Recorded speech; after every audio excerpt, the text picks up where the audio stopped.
One day, after traveling for many hours in forest hill, Dorabji came upon a small village and found a group of men carrying a basket loads of iron ore. एक दिन दोरबजी टाटा जंगल में घूम रहे थे।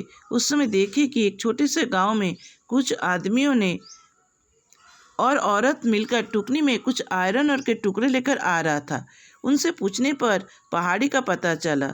वो राजारा hills था, जहाँ पृथ्वी का फाइन क्वालिटी का आयरन और मिला। ये कहाँ पर है? छत्तीसगढ़ का राजारा hills.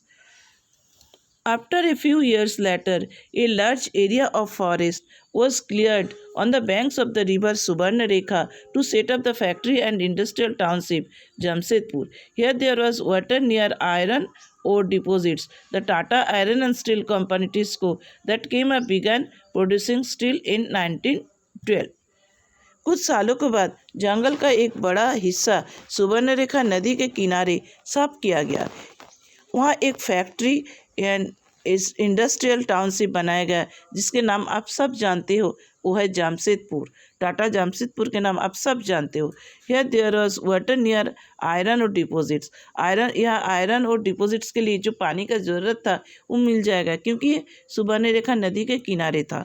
The Tata iron and steel company TISCO that came up began producing steel in 1912। 1912 साल से Tata iron and steel company, जिसे टिस्को के नाम से जाना जाता है, वो 1912 साल से स्टील का प्रोड्यूसिंग स्टार्ट कर दिया।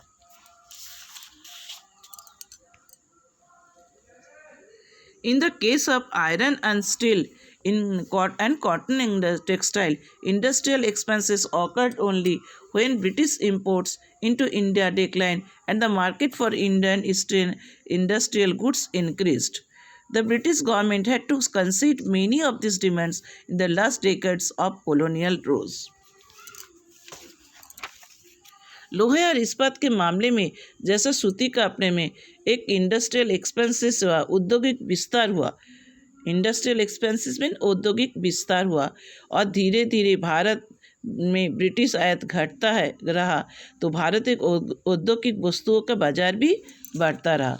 द ब्रिटिश सरकार पिछले दशक में कई मांगों को इंडियंस को स्वीकार करना पड़ा, जब उन्होंने देखे कि इंडियन टेक्सटाइल इतने अच्छे क्वालिटी का है, इंडिया का produced steel and iron industry में उच्चतम क्वालिटी के स्टील्स में बन रहा है, तो ब्रिटिशर्स को ये मानना ही पड़ा और उनको इन समय इंडियंस के जो मांगे थे वो स्वीकार करना ही पड़ा था।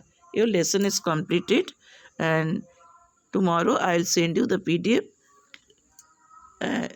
Read this lessons carefully और अच्छे से वीडियो को सुनिए, बहुत इम्पोर्टेंस है। कैसे धीरे धीरे इंडियंस अपने प्रोग्रेस की ओर चल पड़ा, इस लेसन्स को पढ़ने से अब समझ जाओगे। और लिखने के बाद कॉपी मेरे पर्सनल व्हाट्सएप में भेजना। Okay, thank you.